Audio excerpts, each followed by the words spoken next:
Bonjour à tous, bienvenue en direct de Toussieux pour cette troisième étape de l'Alpe Isère Tour. On est en direct de Toussieux sur Télé Grenoble et sur les différentes plateformes streaming de l'Alpe Isère Tour, 31e du nom. Bonjour Jean-Claude Noyer. Bonjour Lilian, bonjour à toutes et bonjour à tous. Bienvenue effectivement sur l'Alpe Isère Tour et cette troisième étape. Ils ont déjà 2 étapes dans les jambes, nos coureurs. Et ça passe.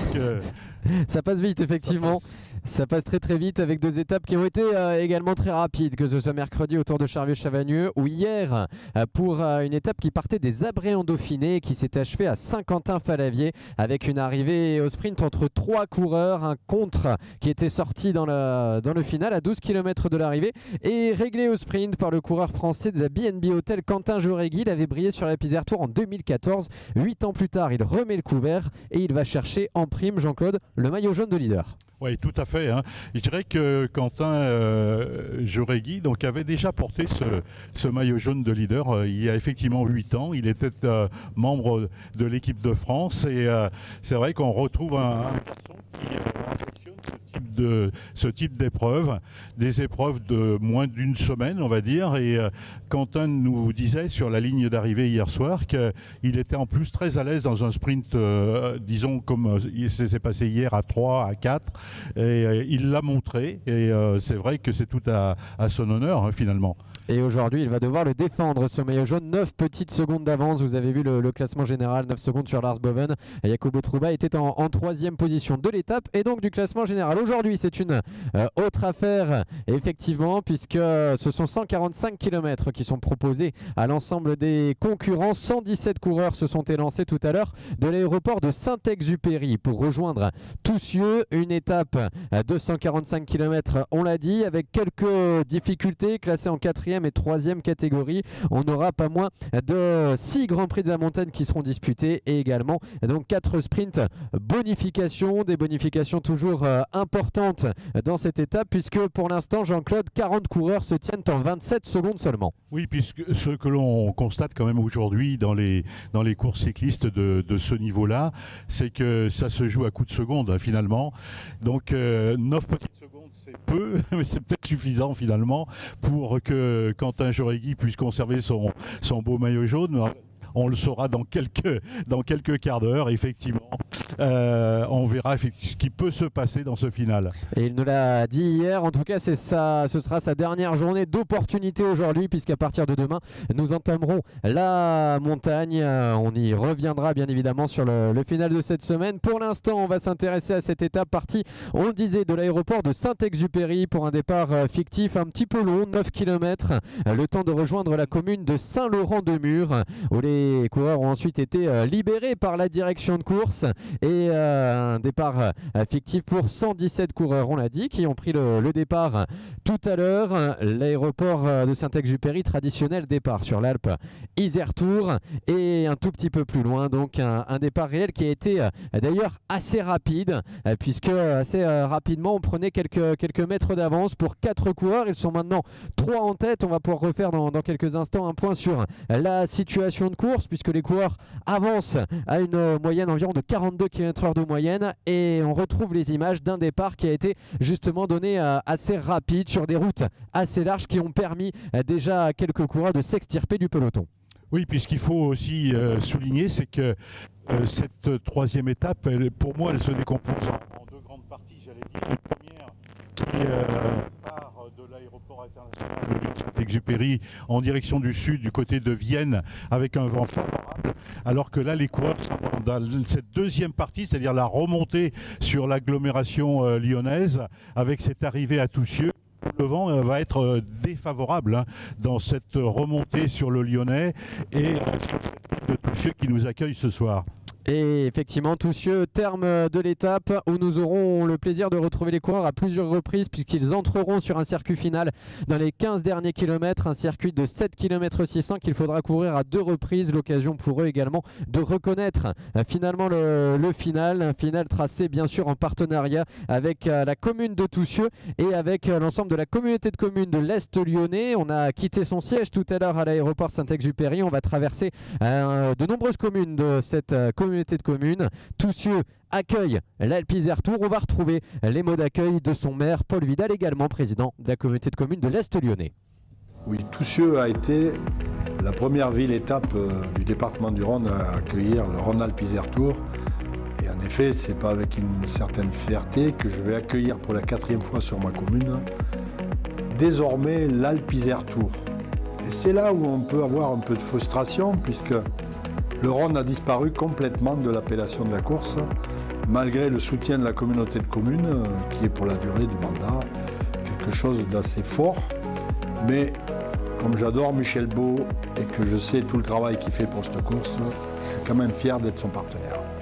Bien évidemment, cet accueil pour la première fois dans le Rhône sur la commune de Toussieux a influencé le choix de mes collègues maires, puisqu'ils ont vu le succès de cette course, la qualité de la prestation, et c'est comme cela qu'on a obtenu une belle unanimité afin de passer un contrat avec Michel Beau et ses équipes pour toute la durée du mandat. Alors ça peut paraître effectivement très contraignant pour les administrés, mais j'espère qu'ils en profiteront pleinement et ça sera à nous, collectivités, d'expliquer le bien fondé de cette démarche où ils pourront voir passer les coureurs plusieurs fois devant leur porte, même si la route sera barrée pendant un certain temps. Je fais confiance à l'organisation pour pénaliser le moins possible les habitants de Toussieux qui, eux, ne seraient pas intéressés par le vélo, ils souhaiteraient rentrer et sortir de chez eux. Enfin, nous allons avoir un Rhône-Alpes-Isère Tour hors Covid, même si l'an passé, on a eu la chance de pouvoir l'organiser. C'était quand même avec des contraintes telles qu'on a perdu toute l'âme du village et j'espère qu'on va la retrouver dès 2022.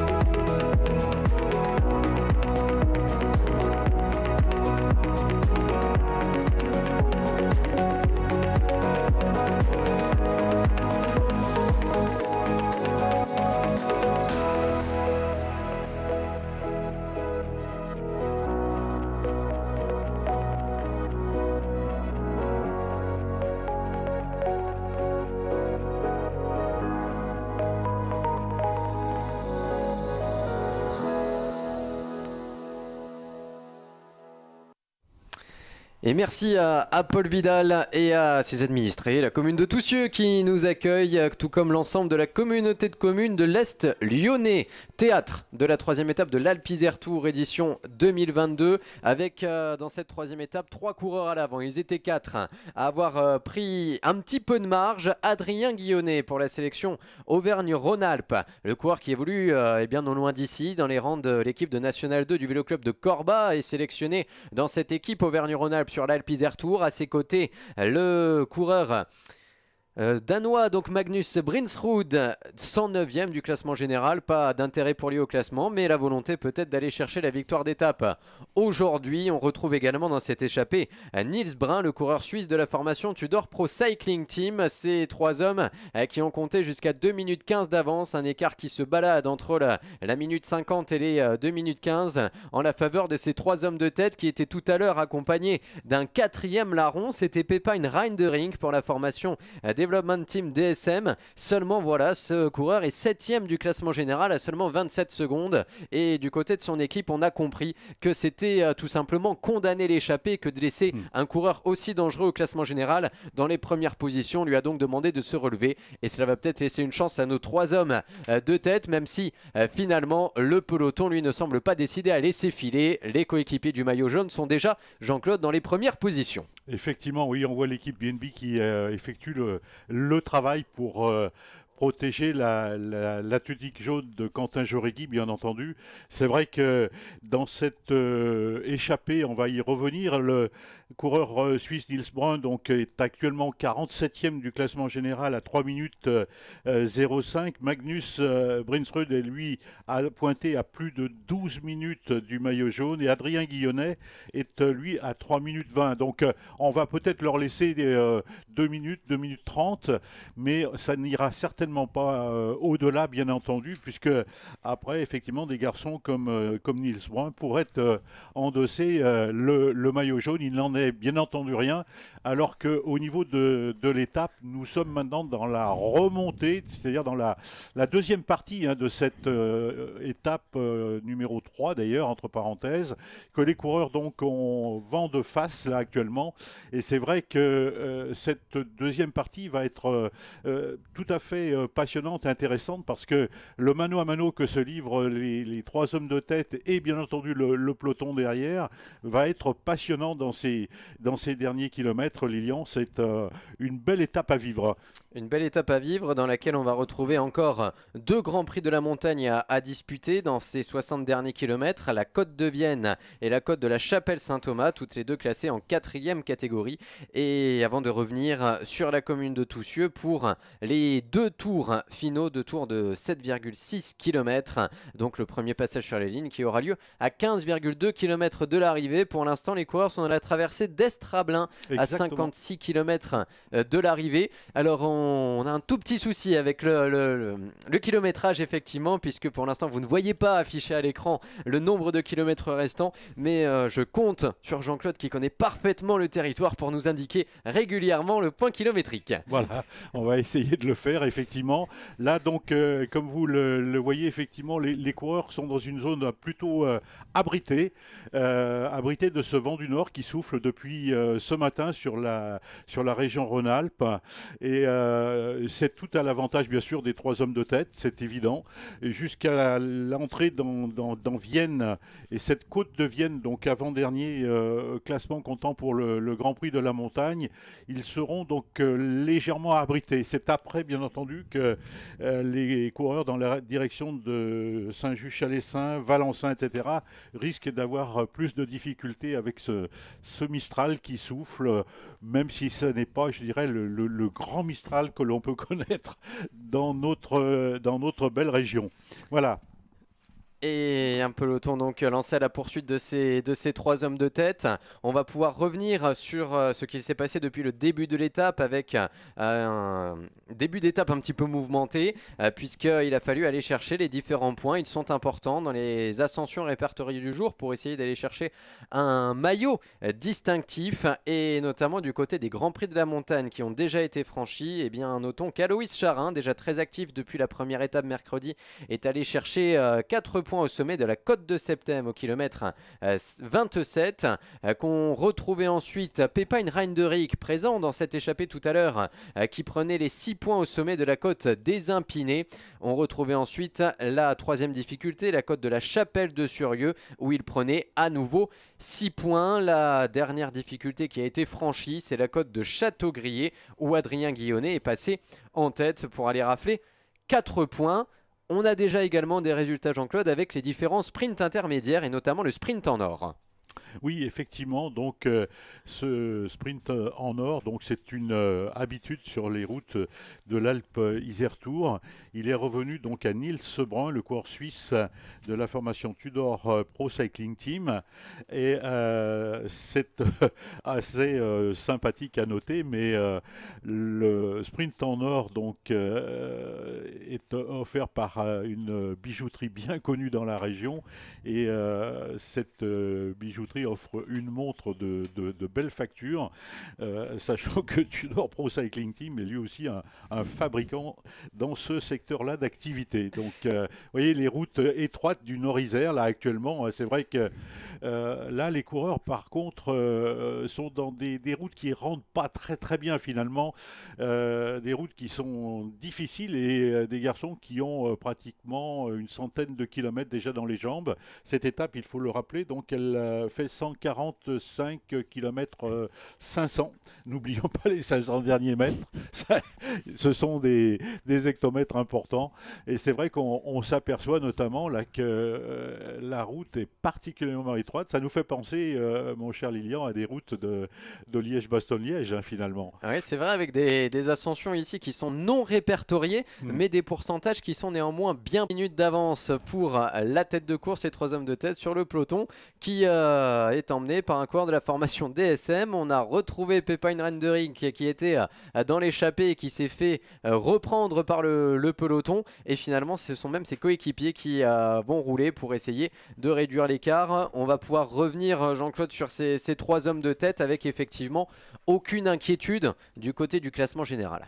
Oui, c'est ça. Hein. Effectivement, le mieux placé actuellement dans l'échappée, c'est le coureur suisse Nils Brun, le coureur de la formation Tudor Pro Cycling Team. Il est 47e au général à 3 minutes et 5 secondes du maillot jaune. Derrière, donc, on retrouve Adrien Guillonnet, le coureur de la sélection Auvergne-Rhône-Alpes, qui est 67e, lui, à 3 minutes 20. Mais effectivement, on le disait d'ailleurs tout à l'heure, Adrien Guillonnet est très remuant dans cet Alpe Isère Tour et il montre, comme on dit souvent, le maillot. Et puis le 3e coureur, le dossard numéro 12, Magnus Brinsrud, donc est à 12 minutes 27. C'est dur que c'est lui le moins dangereux, bien entendu, au général.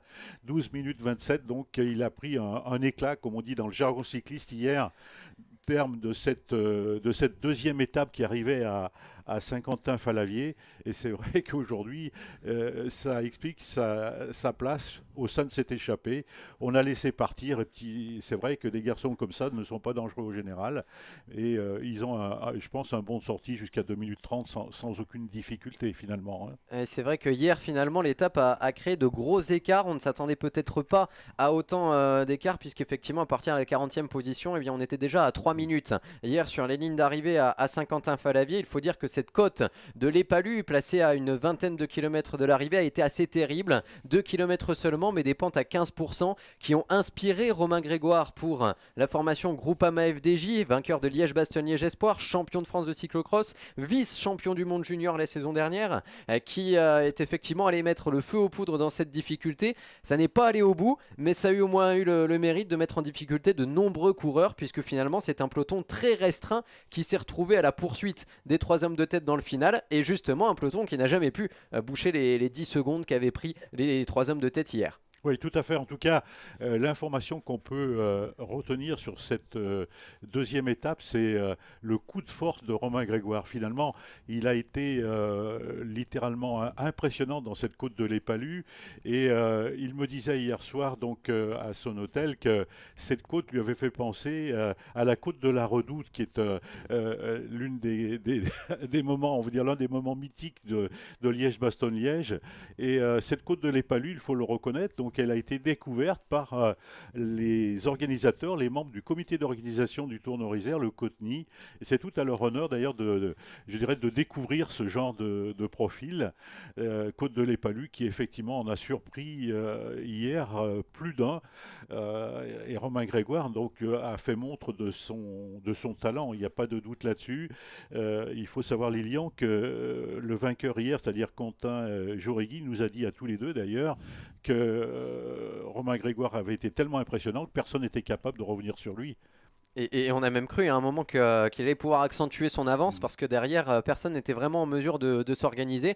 Même les coureurs de la BNB Hotel étaient un petit peu perturbés, mais finalement, effectivement, l'offensive était belle, mais un petit peu lointaine de l'arrivée. Cette côte de l'Épalu était un petit peu loin de l'arrivée.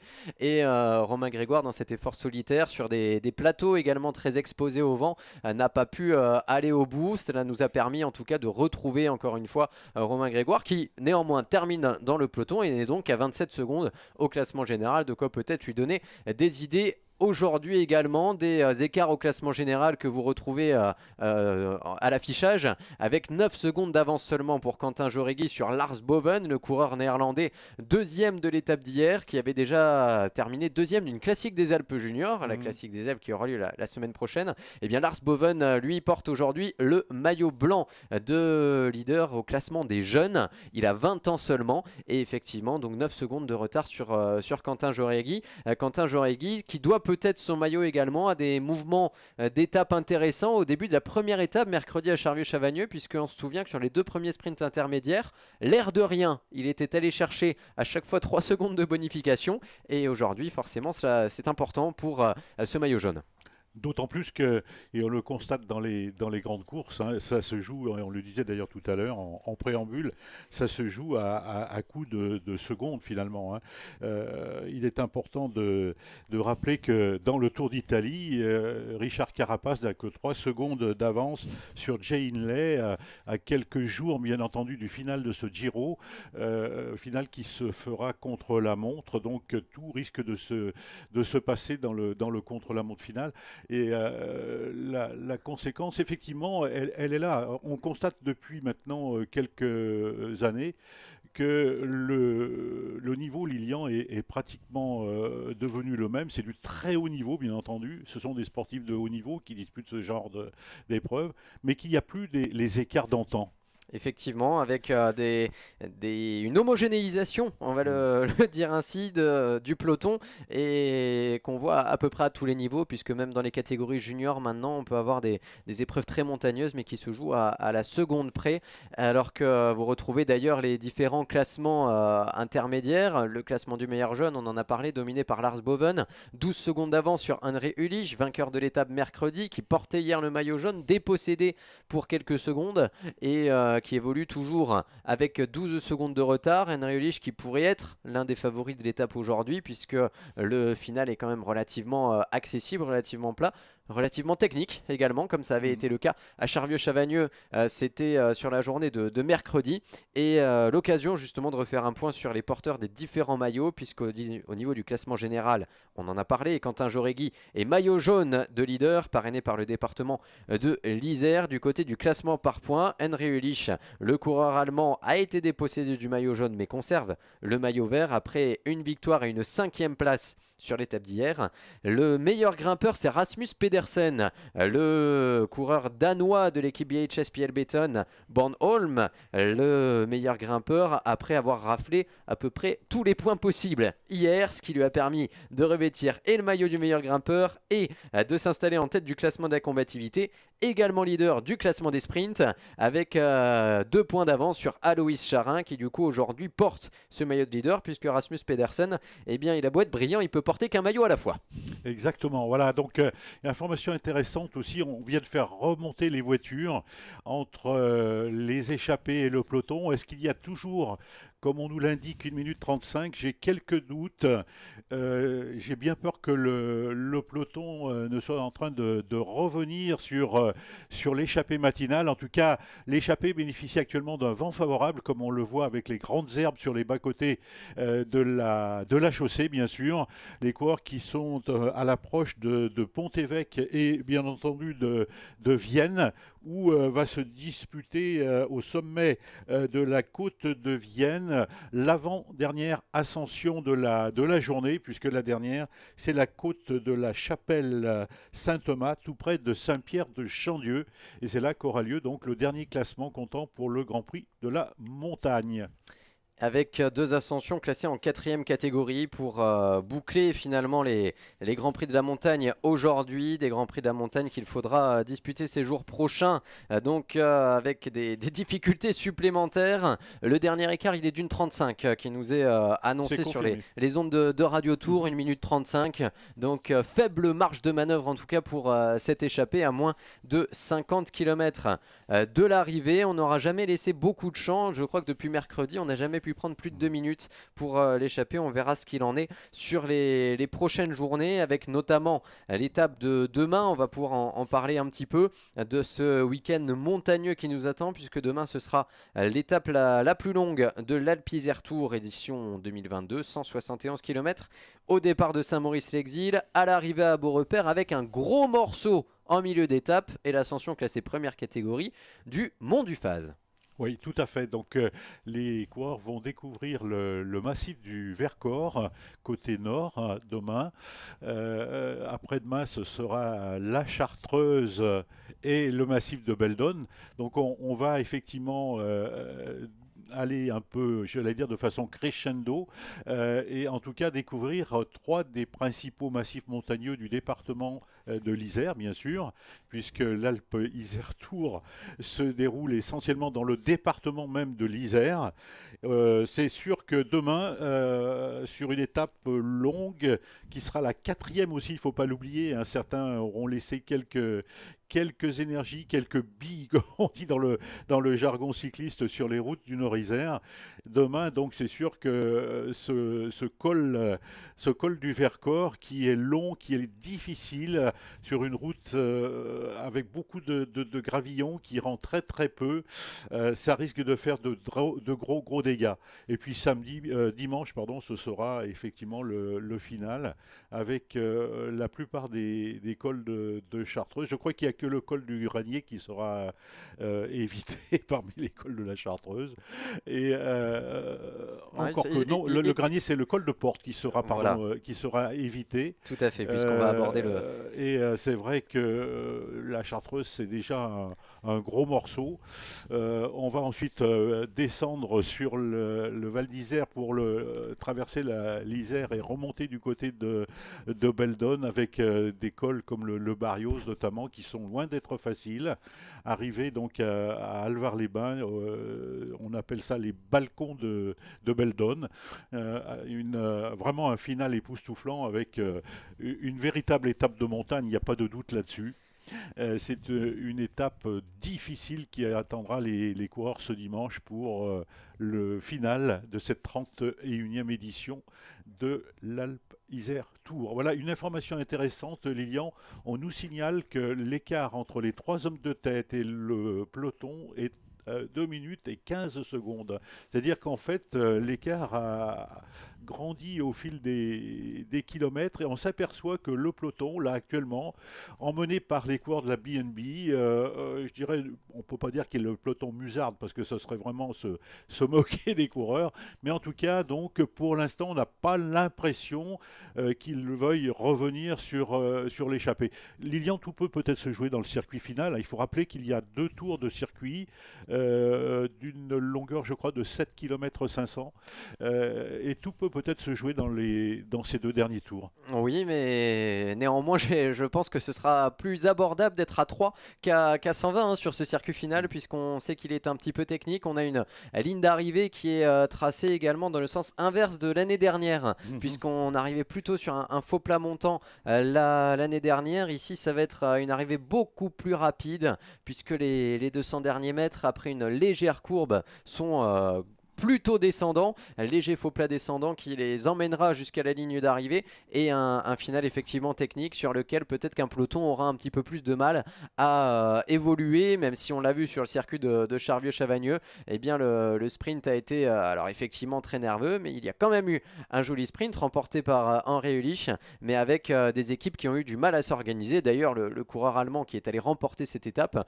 est allé la remporter tout seul, puisqu'on n'a pas beaucoup vu son équipe alpécine Phoenix l'emmener sur ce sprint final. Ils se sont même un petit peu perdus de vue. C'était sa première réaction à l'arrivée. Il dit le train habituel du sprinter n'a pas pu se mettre en place, mais cela n'a pas empêché André Ulich d'aller chercher la première victoire d'étape sur l'Alpe Isère Tour 2022. Un écart donc qui se balade autour des 2 minutes à 45 km de l'arrivée, avec un peloton effectivement qui maîtrise pour l'instant tranquillement, avec les coureurs de la formation DSM Development et avec les coéquipier du maillot jaune de leader, Quentin Jauregui, qui effectivement va essayer au moins de passer une journée supplémentaire en jaune.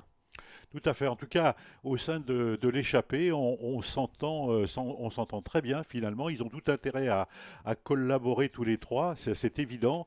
Actuellement, donc, c'est le coureur de la formation Auvergne-Rhône-Alpes, Adrien Guillonnet, qui emmène cette échappée, et c'est Nils Sebrun, le coureur de la formation Tudor Pro Cycling Team, qui ferme la marche.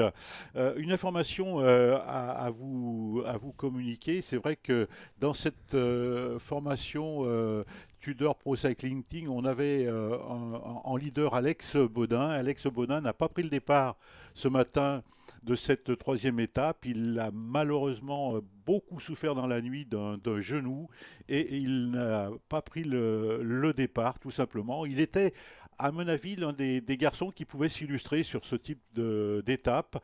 Alex Baudin qui a fait merveille sur le Tour de Bretagne, hein, le récent Tour de Bretagne, vainqueur d'étape, maillot jaune de leader sur le Tour de Bretagne, battu le dernier jour par Johan Lebon. Mais en tout cas, c'était un garçon particulièrement en forme. Il en a peut-être trop fait, c'est possible aussi. Ça arrive quelquefois chez les coureurs cyclistes. En tout cas, on regrette effectivement le non-départ de ce coureur. Un beau coureur, en tout cas en grande forme actuellement, et qui a dû quitter la course. Et un coureur qui avait fait ses classes au Chambéry Cyclisme Compétition, et on imagine donc la déception pour lui sur cette course à étapes française, toute proche des Alpes qu'il connaît bien, et bien qu'il n'a pas pu continuer cette épreuve. Du côté de la Tudor Pro Cycling Team, on aura d'autres cartes à jouer avec notamment Yanis Voisard également, qu'on avait vu s'illustrer sur le Tour d'Italie Espoir, et qui est pour l'instant à 27 secondes au classement général. Des écarts effectivement qui ont été assez importants hier, puisque déjà Alex Baudin, donc finalement non partant, avait perdu près de 5 minutes.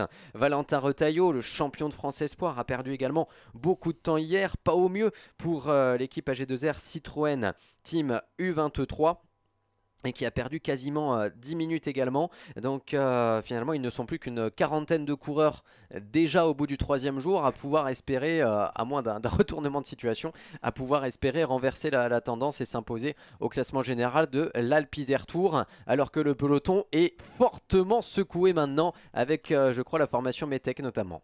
Tout à fait. Alors, très précisément, nous sommes maintenant dans l'ascension de la côte de Vienne, classée en 4e catégorie, l'avant-dernière ascension. Donc, je le rappelle, pour cette 3e étape de l'Alpe Isère Tour. Nous sommes entrés dans les 50 derniers kilomètres. Et là, très précisément, nous sommes à peu près 800 mètres du sommet de cette côte de Vienne, avec toujours les 3 hommes de tête emmenés par Adrien Guillonnet, qui fait un gros travail au sein de l'échappée. On a l'impression, alors qu'on voit le panneau indiquant les 500 derniers mètres, vous voyez, donc, qui nous séparent du sommet de cette difficulté, on a l'impression que c'est Adrien Guillonnet qui fait le gros du travail. Oui, Adrien Guillonnet qui a l'expérience également du milieu professionnel. Rien d'impressionnant pour lui de se retrouver sur une classe 2 aujourd'hui, puisqu'il arrive de la formation Saint-Michel-Aubert 93, où il a effectué effectivement 3 saisons après avoir remporté, alors qu'il était encore amateur, le Tour de Guadeloupe, après avoir brillé sur le Tour du Pays Rouennais. Et bien lui qui a connu le top 15 également sur la difficile Mont Ventoux dénivelé Challenge, qui est redescendu en amateur cette année, mais eh bien qui continue brillamment dans ce rôle-là. Lui qui évolue dans les rangs de l'équipe nationale 2 du Vélo Club de Corba, récemment 3e d'Arban-Bourg-Carban, et dans cette équipe Auvergne-Rhône-Alpes à l'occasion de l'Alpe Isère Tour. Et je crois que les consignes étaient assez claires dans cette équipe Auvergne-Rhône-Alpes, puisque ce sont vraiment les petits poussés de cette Alpe Isère Tour. Eh bien on a donné l'instruction du côté de Denis Repérant, directeur sportif de cette équipe, directeur sportif du Vélo Club de Corba, où il est arrivé cet hiver, Denis, qui a pris la responsabilité d'emmener cette équipe Auvergne-Rhône-Alpes sur l'Alpe Isère Tour, et qui a dû tout simplement passer la consigne: eh bien les gars, faites-vous plaisir, prenez les échappées, essayez de peser sur la course d'une manière ou d'une autre. Ça a été le cas hier avec Arthur Meyer et Benjamin Bucheté présents dans l'échappée. C'est le cas aujourd'hui avec Adrien Guillonnet, qui, je crois, s'est fait voler les points juste sur la ligne par le coureur du Nox. On aura la confirmation du jury tout à l'heure, les infos qui nous remontent assez rapidement du côté des Grands Prix de la Montagne, mais l'air de rien, j'ai l'impression que le coureur... donc Magnus Brinsrud, le coureur norvégien, est allé chercher les points sur la ligne. Oui, alors que tout le travail avait été précédemment effectué par Adrien Guillonnet. Ça arrive souvent dans le vélo, on le voit. En tout cas, ça peut-être, Lilian, casser l'ambiance au sein de l'échappée. Oui, même si ici, il en profite et pour prendre un relais un petit peu appuyé, l'air de rien, comme pour se faire pardonner de ce petit geste. Mais effectivement, Adrien, c'est lui qui avait pris les points sur l'ascension précédente. classé en 4e catégorie, la côte de Châteaubriant. Et donc finalement peut-être renversement ici dans la côte de Vienne, dans un classement de la montagne qui va être difficile à bousculer aujourd'hui, puisque hier Rasmus Pedersen a vraiment fait le plein, le coureur danois de la formation BHS PL Beton, en allant chercher 26 points dans ce classement. Au départ de l'étape, il en avait 12 d'avance sur Anthony Chamra-Dumont. Donc pas de quoi renverser a priori ce maillot violet de meilleur grimpeur dans cette 3e étape, tout comme le classement de la combativité où Rasmus Pedersen à cet instant et après les points marqués aujourd'hui a quand même toujours 14 points d'avance. Voilà, tout à fait. On va en profiter puisqu'on est à Vienne de saluer effectivement les anciens coureurs professionnels qui sont nés à Vienne, bien entendu, et notamment je pense à Bernard Vallet, né à Vienne en 1954, puisqu'il a l'âge de Bernard Hinault. Bernard Vallet qui habite la belle localité d'Anneyron, dans la Drôme, à quelques encablures, à quelques kilomètres au sud de Vienne, bien sûr. Voilà, donc, alors toujours, bien entendu, cette échappée, l'écart entre les 3 hommes de tête se stabilise a priori autour des 2 minutes actuellement. Je parlais donc des coureurs, n'oublions pas non plus un coureur viennois qui a été effectivement professionnel de très nombreuses années, qui a disputé le Tour de France, et Christian Blin, 5e d'une étape sur les routes de Bordeaux, d'ailleurs sur le Tour de France, où il avait impressionné par un sprint rageur. Christian Bien qui est peut-être d'ailleurs sur les routes de l'Alpe Isère Tour à regarder passer bien entendu les coureurs, toujours donc 2 minutes d'avance alors que nous nous approchons des 40 derniers kilomètres de cette étape. Il y a donc 2 circuits à effectuer de 7 km 500, c'est-à-dire 15 km. Nous sommes donc maintenant à un peu plus de 25 km de l'entrée sur le circuit de Toussieux. Une ligne d'arrivée, mon cher Lilian, qui, entre parenthèses, ne semble pas évidente et qu'il faudra repérer. Oui, c'est tout l'intérêt du circuit également, avec une dernière légère courbe à 200 mètres de la ligne, un final qui va être ultra rapide. On a un petit faux plat montant avant de passer à la barre des 400 mètres de l'arrivée, et ensuite cela va aller très vite jusqu'à la ligne. Alors je ne sais pas si du côté de la production on peut nous mettre la caméra fixe d'ailleurs, qui nous montre cette ligne d'arrivée, que l'on puisse visualiser un petit peu. Voilà, on voit cette partie légèrement descendante, alors la caméra écrase un petit peu, mais avec un final légèrement en courbe, et le public qui va nous rejoindre également progressivement pour voilà, le public qui est en face de nous qui commence à nous saluer donc sur Télé Grenoble. Merci à la production. Donc la ligne d'arrivée que les coureurs aborderont d'ici 25 km pour un premier passage. Il leur restera alors 2 tours à couvrir, alors qu'on va aborder un nouveau sprint intermédiaire. Ce sera le dernier de la journée. Celui de Serpez, effectivement. Celui de Serpez, il est tracé au 106e kilomètre de l'étape. Il restera donc 39 km 600 aux coureurs pour rejoindre la ligne d'arrivée. L'écart se stabilise autour des 2 minutes, a priori donc 2 minutes 10 actuellement. C'est une belle différence, un bel écart qu'ont creusé d'ailleurs ces 3 hommes de tête. Il semblerait derrière que la formation, donc BNB, la formation du maillot jaune, donc laisse un petit peu faire les opérations, et ça explique que l'écart se stabilise autour des 2 minutes, 2 minutes 10. Voilà le panneau qui nous indique maintenant le sprint intermédiaire, sprint bonification, celui de Serpez. C'est le dernier sprint de la journée, bien sûr. Il est important de rappeler qu'à chaque sprint, donc bonification, sont attribuées 3 secondes au premier, 2 secondes au deuxième et 1 petite seconde au 3e. Donc les 3 coureurs de tête là vont passer bien entendu devant, en tête, donc pour ce sprint bonification, et ainsi récupérer toutes les bonifs attribués aux 3 premiers. Ça peut peut-être avoir une importance, on le saura bien entendu tout à l'heure, dans moins d'1 heure, puisque les coureurs maintenant sont entrés dans les 40 derniers kilomètres de cette étape. L'arrivée était prévue autour des 15h50 environ. C'est dire qu'il restera peut-être autour de 50 minutes de course avant de rejoindre bien sûr cette ligne d'arrivée ici à Toussieux. Et peut-être un changement de maillot. On va refaire les comptes, mais Nils Brun, en prenant 4 points sur ce sprint, revient à égalité de points au classement du maillot bleu avec Rasmus Pedersen, 10 points ex-aequo. Si mes restes d'arbitrage et de règlement sont bons, le dernier sprint étant déterminant, Nils Brun pourrait bien nous rejoindre sur le podium tout à l'heure pour enfiler le maillot bleu. Égalité de points avec Rasmus Pedersen, on en aura la confirmation tout à l'heure. Rasmus Pedersen qui se voit donc dépossédé de ce maillot a priori à l'issue de ce dernier sprint de la journée. Sachant que Nils Brun, on l'aura de toute façon sur le podium protocolaire puisqu'il a remporté le sprint en or, d'ores et déjà.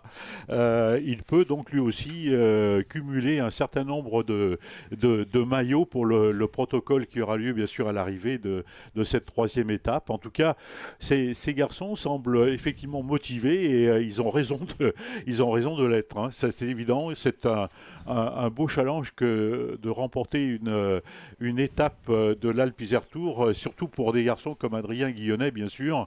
Gagner une étape sur une épreuve classée 2.2 au niveau de l'Union cycliste internationale, c'est plutôt gratifiant. Et c'est vrai que ce serait dans son palmarès, j'allais dire, une très belle ligne. Oui, comme ça l'est également pour d'autres coureurs comme Quentin Jauregui hier. Alors c'est vrai qu'on est avec beaucoup d'équipes continentales. Il n'y a que 2 équipes continentales pro. Ce sont les Cairn Pharma et la formation BNB Hotel. Mais le bonheur et la joie de Quentin Jauregui nous montrent que chaque ligne au palmarès est importante. Et hier, effectivement, il y avait énormément de fierté dans cette équipe BNB Hotel d'aller remporter une étape sur l'Alpe Isère Tour. Quentin Jauregui qui l'avait déjà fait, on l'a dit, il y a 8 ans et qui est venu récidiver sur la ligne d'arrivée à Saint-Quentin-Falavier. Donc ce pourra encore être le cas aujourd'hui. Ce sera peut-être pas le meilleur sprinter si sprint il doit y avoir, mais Quentin Jauregui qui va être présent dans le final, ça c'est certain, à n'en pas douter. Mais on va suivre deux autres sprinters avec notamment Arthijs de Vries, le coureur qui est 5e du classement général pour la formation Metec, qui termine hier à la 4e place du classement, et avec bien sûr le vainqueur de l'étape de mercredi à Charvieux-Chavagneux, Henry Ulrich, le coureur allemand qui est très en jambes également, maillot vert sur les épaules et qui dans ce final pourrait là aussi tirer son épingle du jeu. Il va quand même falloir boucher ces 2 minutes, mais la formation Metec justement se met à la planche, la formation Metec Solar Watt qui ces 2 derniers jours avait placé un homme en tête avec Jordan Abetz. Aujourd'hui on a gardé tous les gaillards dans le peloton pour peut-être favoriser un sprint si possible victorieux avec Arthijs de Vries. Oui, effectivement, c'est vrai qu'on a des garçons qui sont particulièrement aguerris et on le voit donc au fil des jours, notamment dans ces sprints d'arrivée. C'est certain. Aujourd'hui, c'est vrai que on peut dire que les garçons sont en forme plutôt ascendante. Le mois de mai, c'est le mois, j'allais dire, un peu rêvé des courses cyclistes. Il fait un temps radieux sur le Nord-Isère, un petit peu de vent, mais une température à 25-26 degrés idéale pour la pratique du sport cycliste. Et c'est vrai qu'aujourd'hui, sur la France, il y a 3 fronts de course. Il faut rappeler qu'il y a les boucles de la Mayenne actuellement, il y a le Tour de la Mirabelle et bien entendu l'Alpe Isère Tour.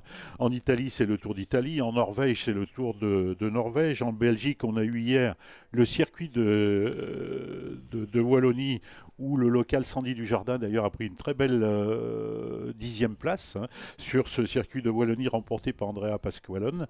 Et c'est vrai qu'il y a énormément de courses cyclistes et c'est vraiment tant mieux pour le vélo. Et la chance qu'on a, mon cher Lilian, c'est qu'on puisse retransmettre en direct des épreuves de ce niveau-là.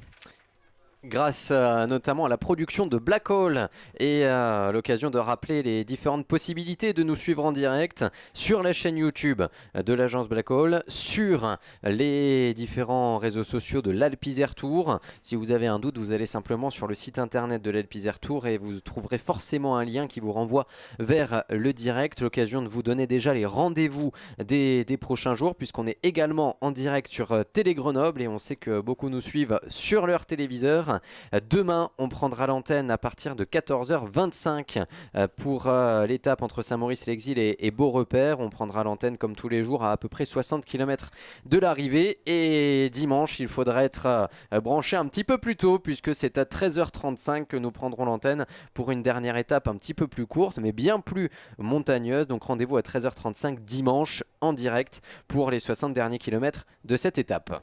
Voilà, donc les coureurs sont à 20 km maintenant de l'entrée sur le circuit d'arrivée ici à Toussieux, arrivé dans moins de 35 km maintenant, comme vous le voyez à l'écran, 34 km et quelques hectomètres. C'est intéressant, on a vu tout à l'heure l'Ardoisier. L'Ardoisier, c'est un informateur particulièrement intéressant pour les coureurs. L'Ardoisier s'est approché donc du trio de tête pour leur indiquer l'écart qui les séparait bien sûr du peloton, alors que les coureurs se dirigent vers Saint-Just-Chalessin donc et Valençin pour aborder la côte de la Chapelle-Saint-Thomas. Dernière difficulté du jour, en tout cas dernière difficulté répertoriée au classement comptant pour le Grand Prix de la Montagne.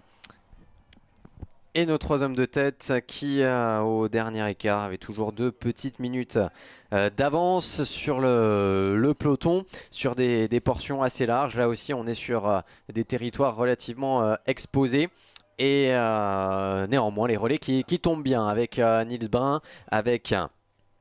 Également dans cette échappée, on va rappeler la composition, Magnus Brinsrud, il est bien norvégien, j'ai dû dire à la prise d'antenne qu'il était danois, autant pour moi, donc Magnus qui est bien norvégien dans une équipe norvégienne, la formation Uno X que l'on découvre d'ailleurs depuis 2 ans dans les épreuves continentales et qui brille sur ces épreuves. Et ce qui est assez étonnant d'ailleurs, c'est de voir sur l'Alpizère Tour, et je pense que ça prouve le niveau de la course, de voir une équipe norvégienne alors que se dispute le Tour de Norvège actuellement. Ça veut tout dire effectivement, et ça prouve que les coureurs norvégiens, comme beaucoup de coureurs étrangers, apprécient la qualité de l'organisation.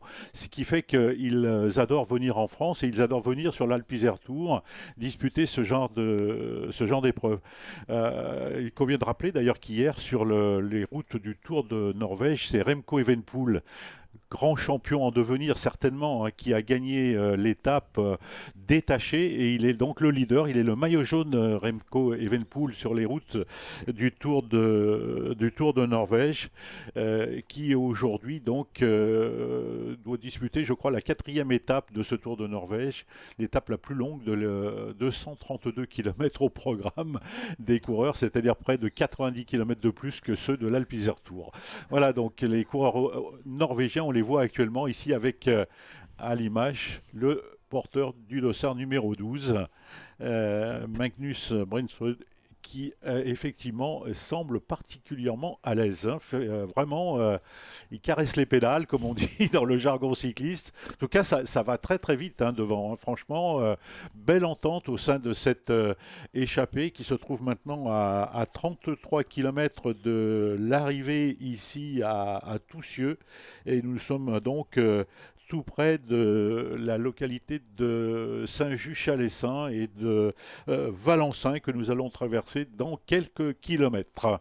Oui, signe qu'on garde peut-être encore un petit peu d'énergie pour ces coureurs. On en garde encore un petit peu sous la pédale pour élever encore le rythme dans le final et résister au retour du peloton avant d'aborder ce circuit final, donc dans la traversée de Toussieux. Effectivement, donc il reste... 32 km, Adrien Guillonnet sur un braquet un petit peu plus important qui demande un relais, et Nils Brun donc qui passe à son tour. On rappelle, un coureur pour la formation Auvergne-Rhône-Alpes, un coureur pour la formation Unox, un coureur pour la formation Tudor Pro Cycling Team. Les Tudor, il faudra s'habituer à ce maillot. On s'était habitué à la Swiss Racing Academy, le projet de développement du cyclisme suisse parrainé notamment par Fabienne Cancellara, qui voit arriver un nouveau partenaire partenaire avec Tudor et qui a l'objectif de monter en Continental Pro. Cette équipe Tudor est simplement continentale. On aimerait bien monter encore d'un échelon en gardant au maximum les mêmes coureurs. Donc pour des coureurs comme Alex Baudin, comme Aloïs Charin, notamment des coureurs français qui évoluent dans cette équipe, la possibilité de passer une marche supplémentaire la saison prochaine. C'est en tout cas le projet de cette équipe Tudor, très active sur l'Alpe Tour, qui aurait pu se contenter peut-être un petit peu comme le Team Vorarlberg de sécuriser ce début d'étape pour mieux sortir ce week-end dans la montagne. Mais non, du côté de la formation Tudor, que ce soit Aloïs Charin dès la première étape ou Nils Brun aujourd'hui, on a décidé de mettre les bouchées doubles et d'animer l'épreuve sur ces premières étapes. Ce qui est, j'allais dire, sympathique et intéressant à la fois, c'est de constater que d'anciens champions cyclistes, donc type Cancellara, Alberto Contador ou Bradley Wiggins en Angleterre, réinvestissent dans le sport cycliste pour donc créer des équipes continentales et ainsi permettre à de jeunes et talentueux coureurs de faire carrière dans le sport cycliste. Et ça, c'est tout à l'honneur donc de ces hommes comme Fabien Cancellara, comme on l'a dit tout à l'heure, Alberto Contador ou bien entendu le coureur anglais Bradley Wiggins. Ces gens-là n'ont pas hésité effectivement à réinvestir ce que le vélo leur avait apporté, et c'est tout à leur honneur. Voilà, donc derrière effectivement on a l'impression que au sein du peloton on a mis en route et on le voit donc au travers de l'écart qui était de 2 minutes 10 et qui est maintenant seulement de 1 minute 40. Je pense qu'on peut revenir sur le trio de tête, peut-être dans le circuit final. Donc il reste 15 km environ pour les 3 hommes de tête avant l'entrée sur le circuit final tracé tout autour de Toussieux ici.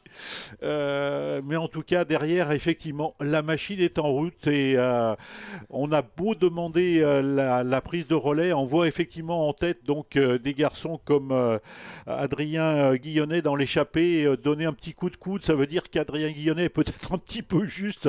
Il a fait beaucoup d'efforts ce garçon tout au long de cette 3e étape, en tout cas tout au long de ces 110 premiers kilomètres, pardon. Et c'est vrai qu'il demande à être aidé. Vous voyez, c'est une petite technique dans les courses cyclistes. Quand on voit un coureur donner un petit coup de coude ou à droite ou à gauche, c'est la façon d'indiquer qu'il a besoin que le relais soit pris. Donc le coureur s'écarte et il laisse derrière les hommes faire le travail, tout simplement. Voilà donc un petit détail qui est important de noter et d'indiquer. Et à noter également qu'on est sur des portions vraiment très usantes parce qu'on ne va pas avoir d'ascension répertoriée, mais l'ascension vers le Valencin est bien une ascension. On a bien 1,5 km de route qui s'élève. Ici on vient de quitter Saint-Just-Chalessin avec une portion légèrement descendante, mais maintenant ça va remonter jusqu'à la traversée de Valencin. On va plonger ensuite et remonter vers une ascension qui sera cette fois-ci répertoriée, la côte de la Chapelle-Saint-Thomas à 20 km de l'arrivée. Mais ici la route va s'élever, donc même si ce n'est pas répertorié, les pentes vont peser dans les jambes en tout cas. J'étais allé à la pêche aux infos il y a un instant, je me suis absenté pour aller éclaircir un petit point de règlement du côté du classement des sprints intermédiaires, puisqu'on a maintenant 2 coureurs qui sont à égalité de points, Rasmus Pedersen et Nils Brun, avec 10 points chacun dans le classement du maillot bleu, du classement des sprints intermédiaires. Et bien ce petit jeu, c'est pas le dernier sprint qui est déterminant, c'est le nombre de premières places, puis le nombre de deuxième places, et enfin si nécessaire le classement général. Et bien justement ils ont exactement le même nombre de première place, le même nombre de deuxième place. Il faudra donc attendre leur position au classement général pour savoir qui portera ce soir le maillot bleu du classement des sprints. À noter pour l'instant que Rasmus Pedersen est 91e à 12 minutes et que Nils Brun pour la formation Tudor Pro Cycling est à 3 minutes. Une information quoi, peut-être anticipée, c'est que Niels Brun devrait bien revêtir ce maillot, à moins de perdre 6 minutes sur Rasmus Pedersen, ce qui paraît assez invraisemblable maintenant à 28 km de l'arrivée, alors qu'il est encore en tête de course. Niels Brun devrait donc bien nous rejoindre sur le podium protocolaire tout à l'heure pour enfiler le maillot bleu du classement des sprints intermédiaires. Ah, il est certain, Lilian, que les 8 km là, qui vont arriver seront déterminants à mon avis, puisque le sommet de la côte de la Chapelle-Saint-Thomas, classé en 4e catégorie, là aussi, donc une côte que le comité d'organisation du Tour Nord-Isère a pu découvrir, eh bien, ce sommet de côte à 20 km de l'arrivée, c'est-à-dire à 5 km seulement de l'entrée sur le circuit final de Toussieux. C'est-à-dire que les 7-8 km qui restent donc d'ici le sommet de cette côte de la Chapelle-Saint-Thomas vont être effectivement prépondérants. L'écart est actuellement de 1 minute et 25 secondes. Donc l'écart qui se réduisait semble peut-être se stabiliser, en tout cas derrière. On ne ménage pas ses efforts au sein du peloton. Et c'est vrai qu'on voit donc des formations venir prêter main forte, en tout cas à l'équipe BNB Hotel, qui, je dirais, a peut-être un petit peu avantagé en ce moment.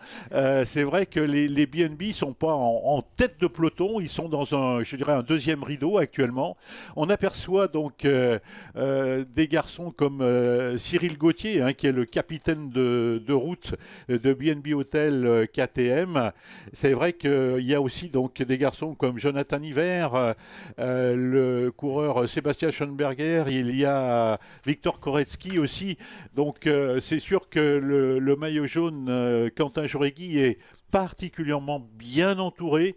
On a mis, Lilian, la grosse équipe chez BNB Hotel KTM aujourd'hui, et enfin en tout cas pour l'Alpe Isère Tour. Oui, avec Cyril Gauthier, Victor Koretsky, on l'a dit, Pierre Roland, double vainqueur d'étape sur les routes du Tour, Sébastien Schoenberger, pas le plus gros palmarès du peloton, mais il a eu son importance hier pour favoriser la victoire de Quentin Jauregui. C'est lui qui a beaucoup travaillé pour revenir dans un premier temps sur Romain Grégoire. Donc des coureurs pour cette formation BNB Hotel KTM est bien prêt à en découdre. Jonathan Hiver avait brillé sur Paris-Nice également, et donc Quentin Jauregui, actuel porteur du maillot jaune de leader. Coup de chapeau à ces 3 hommes de tête quand même, parce que cela fait un moment que la formation Metec en tête de peloton a mis les bouchées doubles, et l'écart qui ne chute pas pour autant dans ces portions, comme on le disait, qui montent maintenant jusqu'à Valencin, et les relais qui sont toujours aussi efficaces dans le groupe de tête, dans les 3 hommes de tête,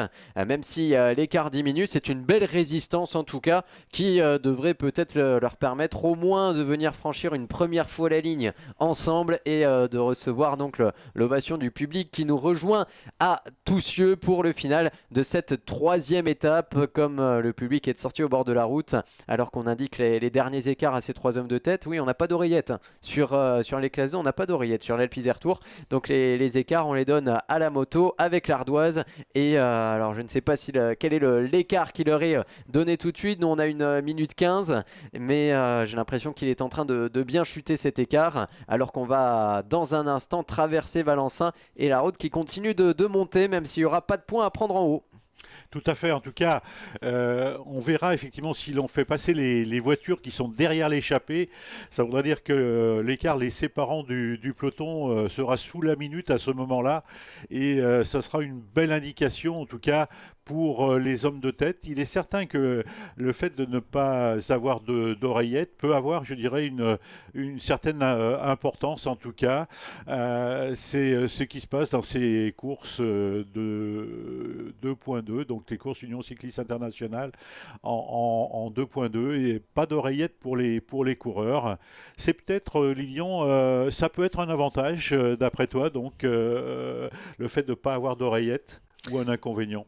Alors ça dépend pour qui, en tout cas dans cette phase de course, parce que pour l'échapper, effectivement, on doit avoir un petit peu de mal à jauger son effort. Est-ce qu'il faut tout de suite tout donner pour résister au retour du peloton? Est-ce qu'on a encore un petit peu de marge? Alors les ardoisières donnent les informations, mais effectivement c'est peut-être pas toujours à l'instant T, le temps que la moto remonte pour donner les infos. En tout cas, j'ai l'impression qu'on a un petit vent de panique du côté des directeurs sportifs qui profite de ravitailler avant peut-être justement de recevoir l'ordre du jury et bien de repasser derrière le peloton. Un écart toujours supérieur à la minute. On a basculé au sommet de Valentin pour les hommes de tête. Cela va être le cas dans un instant pour le peloton. Un peloton qui a pris le temps de se ravitailler dans cette partie montante. Ça a été le cas. On a vu les assistants de l'équipe AG2R Citroën U23. Même chose pour la Yumbo également. Et avant d'aborder ce final où on aura beaucoup moins l'occasion de saisir le bidon dans le circuit final autour de Toussieux. Voilà, on tourne à gauche dans ce rond-point et cela va relâcher un petit peu avant de redescendre et d'aborder l'ascension qui sera vraiment répertoriée. Ce sera la dernière du jour avec l'ascension de la côte de la Chapelle-Saint-Thomas qui ne changera rien en tout cas pour le protocole ce soir, puisque Rasmus Pedersen est maintenant assuré, s'il termine l'étape bien sûr, ce qu'on lui souhaite, de revêtir à nouveau le maillot violet de meilleur grimpeur, comme il conservera le maillot de la combativité, un maillot davantage du combiné qui rassemble les points et des Grands Prix de la montagne et des sprints intermédiaires. Rasmus Pedersen qui sera donc doublement récompensé, qui devrait simplement perdre le maillot des sprints intermédiaires, qui devrait revenir à Nils Brun, le coureur de la Tudor Pro Cycling Team, toujours en tête au moment où l'on parle, mais pour combien de temps? Eh bien reste à voir. Les coureurs dans cette portion descendante, on est à 8 km du premier passage sur la ligne. Oui, et à moins de 4 km du sommet, le dernier du jour, la dernière difficulté, cette chapelle Saint-Thomas.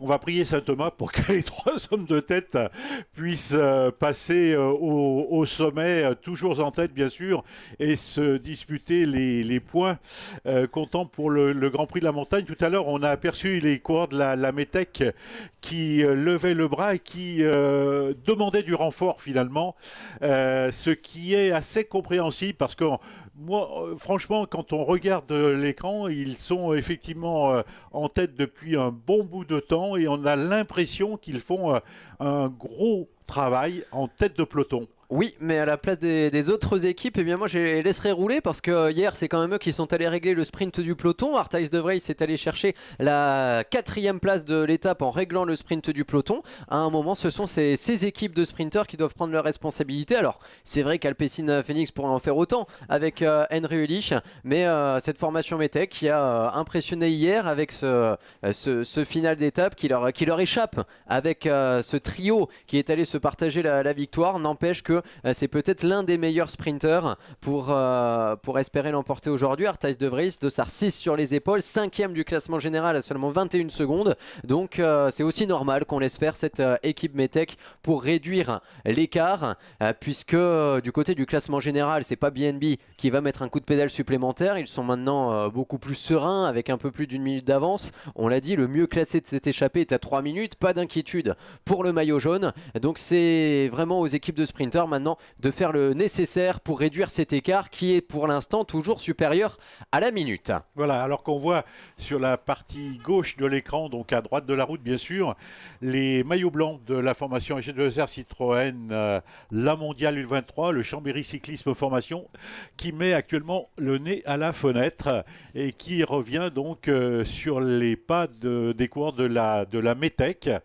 et de l'Alpecin aussi, l'Alpecin Phoenix, toujours bien placé. Il y a deux équipes, bien sûr, Alpecin, l'une sur l'Alpe Tour, l'autre sur le Tour d'Italie. Et il faut rappeler qu'hier, sur le Giro, c'est Dries de Bondt, le coureur de l'Alpecin, qui a remporté une très très belle étape. On le disait, Lilian, donc les coureurs d'Alpecin Phoenix, ils ont le vent en poupe et on les voit souvent remporter de belles victoires, en tout cas sur les routes du Tour d'Italie. Hier, belle victoire de Dries de Bondt, le coureur belge, qui effectivement a fait merveille, sachant que c'est toujours Richard Carapaz qui porte le maillot rose sur les routes italiennes. Et sur les routes françaises pour l'instant, l'écart confirmé à 1 minute 10 dans la descente après Valencin avant d'aborder la dernière ascension répertoriée du jour. Vraiment beau travail de ces 3 hommes de tête. On rappelle qu'ils avaient été un temps accompagnés de Pepijn Reinderink, un coureur de la formation développement du team DSM, trop bien placé finalement au classement général puisqu'il n'avait que 27 secondes de retard, ce qui avait poussé notamment les équipes de leaders et notamment la BNB Hotel à contrôler de façon encore plus féroce le peloton et finalement c'est Reinderink lui-même qui a décidé de se relever pour effectivement il avait compris que cette échappée n'irait pas beaucoup plus loin s'il était dedans et les 3 hommes de tête qui ont pu prendre un petit peu plus de marge, ils conservent toujours 1 minute 10 d'avance à l'instant même alors qu'en tête de peloton c'est maintenant l'équipe AG2R Citroën U23 qui vient se repositionner, virage à droite assez serré là aussi en bas de la descente avant d'aborder la dernière ascension du jour. L'équipe AG2R Citroën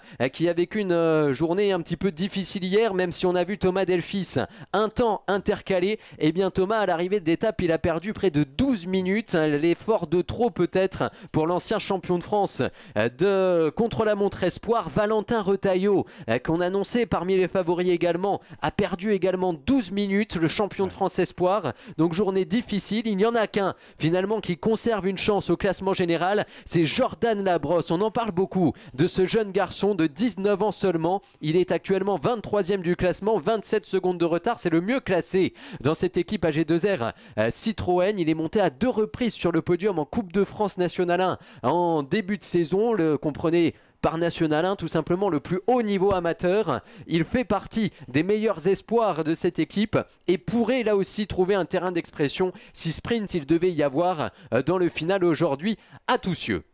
Voilà, alors que les coureurs sont dans la dernière difficulté du jour, cette côte de la Chapelle Saint-Thomas, donc dernier classement comptant pour le Grand Prix de la Montagne. Il y en a eu 5 déjà et c'est le 6e et dernier.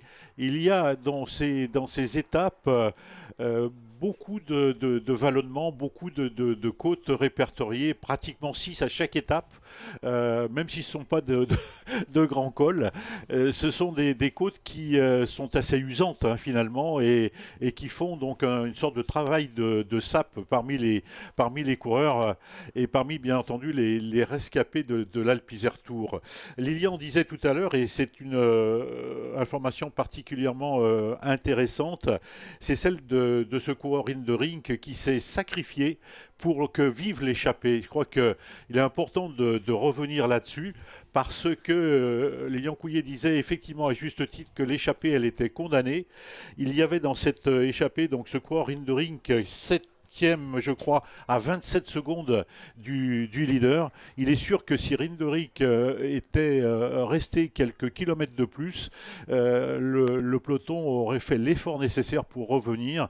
En tout cas, c'est une belle décision, soit prise par Reinderink, soit peut-être par son directeur sportif, alors que nous sommes à 500 mètres du sommet ici de cette côte de la Chapelle Saint-Thomas. Je crois Lilian, qu'il faut souligner ce genre d'abnégation et ce renoncement et prouve, je dirais, toute l'intelligence du coureur et sa clairvoyance, malgré la fatigue.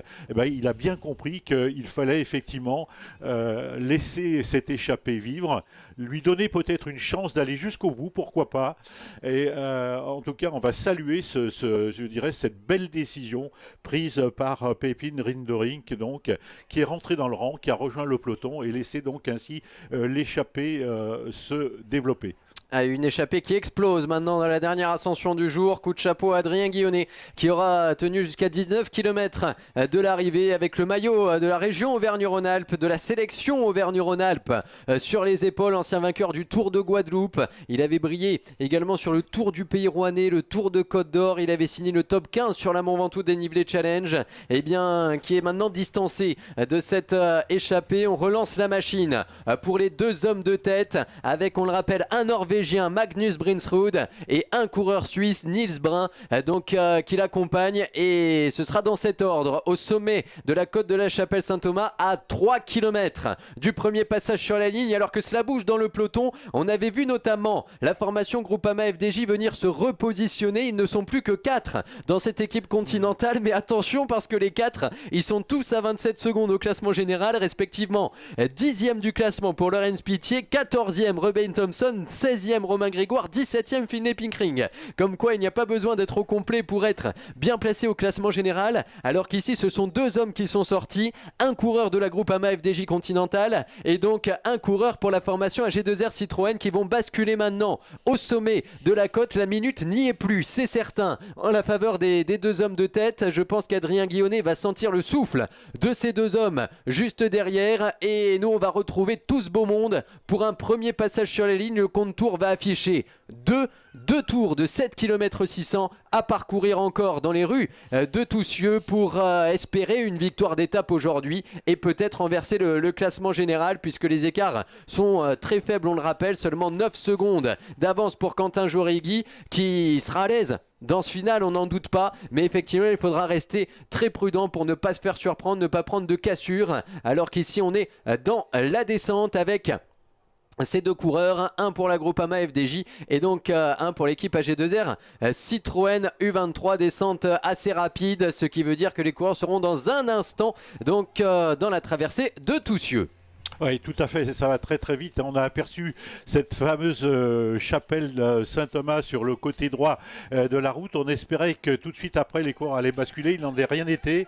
Et c'est vrai que ça a continué de grimper un peu avant que les coureurs ne prennent la descente en direction de ce circuit final d'arrivée ici à Toussieux.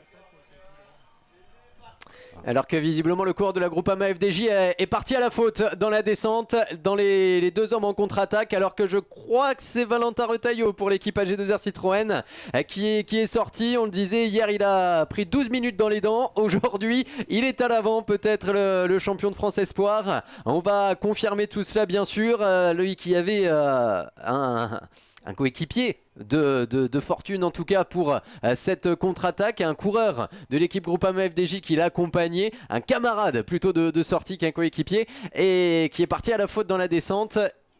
On est donc intercalé tout seul. Maintenant pour ce coureur d'AG2R Citroën U23, le peloton est juste derrière, à moins de 2 km du passage sur la ligne. On va retrouver en tout cas nos 2 hommes de tête. Ils auront animé l'épreuve du jour et sont toujours en tête avec une petite poignée de secondes d'avance. Magnus Brinsrud, le Norvégien de la formation Unox, et Niels Brun, le coureur suisse de la formation Tudor Pro Cycling Team. Derrière, quelques secondes derrière, une trentaine de secondes a priori selon l'écart GPS, un coureur pour l'équipe AG2R Citroën U23. On va confirmer l'identité de ce coureur dans un instant, même si de visage je pense bien reconnaître le champion de France Espoir, Valentin Retailleau. Derrière on retrouve le peloton, on l'aperçoit d'ailleurs depuis la vue de la moto juste derrière, et c'était effectivement, c'est bien Valentin Retailleau qui est intercalé maintenant. Ruben Thompson l'accompagné, le vainqueur du Tour du Val d'Aoste la saison dernière, mais dans cette descente effectivement parti à la faute. Une situation de course assez claire maintenant au moment d'aborder les 2 tours de circuit, 2 tours de 7 km 600 avec la traversée de Toussieux. Cette arrivée qu'il va falloir reconnaître puisqu'on l'a dit, elle est assez technique et effectivement légèrement descendante sur les 300 derniers mètres. Les 2 hommes de tête que l'on va apercevoir bientôt pour le passage sur la ligne, alors qu'Adrien Guillonnet lui voit revenir maintenant donc Valentin Retailleau dans son sillage. Est-ce qu'on va pouvoir accrocher la roue? Ça va être compliqué après cette journée passée à l'avant. En tout cas Valentin Retailleau qui est sacrément bien sorti, lui qui passera professionnel, on le rappelle, donc dans les rangs de cette équipe AG2R Citroën au 1er août. Voilà, ils sont à nouveau donc 2 là maintenant en contre-attaque, on va dire, les dossards 155 et 215, c'est-à-dire que nous allons retrouver Valentin Retailleau effectivement, et Adrien Guillonnet qui doit être bien content d'avoir un Valentin Retailleau avec lui, effectivement. Donc les coureurs, je pense, sont à moins de 500 mètres maintenant du passage sur la ligne d'arrivée tracée ici, donc à Toussieux. Et les spectateurs, les nombreux spectateurs vont pouvoir donc tant sur les écrans géants qu'en direct apercevoir les deux hommes de tête, bien entendu, et les deux coureurs derrière, donc en contre-attaque, bien entendu. Le peloton, lui, est un petit peu plus loin. Je crois qu'il reste maintenant un peu moins de 15 km, Lilian, et tout reste à faire. Tout reste à faire et c'est remarquable comme Adrien Guillonnet a même pris un relais à Valentin Retailleau. Adrien Guillonnet qui doit être littéralement pendu dans cette partie de course, mais qui eh bien, espère peut-être un podium néanmoins s'il arrive à accrocher la roue de Valentin Retailleau et à faire vivre cette contre-attaque.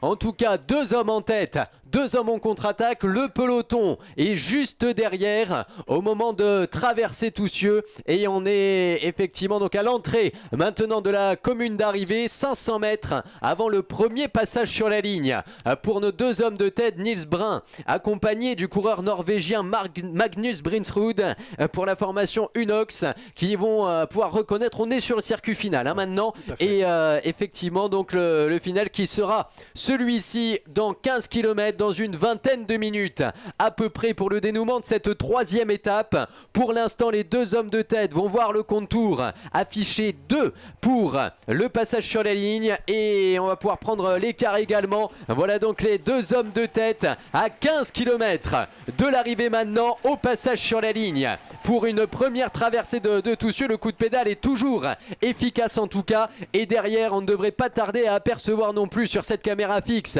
le retour des deux poursuivants, Valentin Retailleau, le champion de France Espoir, et Adrien Guillonnet pour la sélection Auvergne-Rhône-Alpes qui arrive maintenant à 200 mètres de la ligne. On conserve bien une trentaine de secondes d'avance pour l'instant pour les deux hommes de tête. Valentin Retailleau qui s'est débarrassé d'Adrien Guillonnet, ou plutôt Adrien Guillonnet qui n'a pas pu accrocher la roue du champion de France Espoir.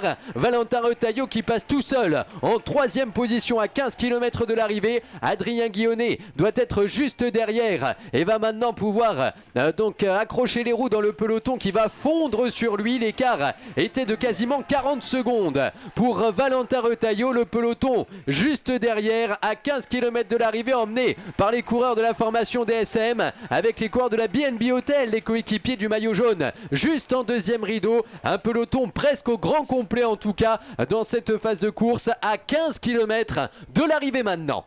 Voilà, donc un très très beau final nous est proposé. Est-ce que Nils Brun et Magnus Brinsrud donc vont pouvoir rester seuls en tête? Là, c'est tout le problème qu'il leur est posé, bien entendu. Je rappelle que le circuit final développe 7 km 600 alors que sur la ligne passent actuellement des coureurs attardés, bien entendu, des garçons qui ont été lâchés dans ces ultimes kilomètres.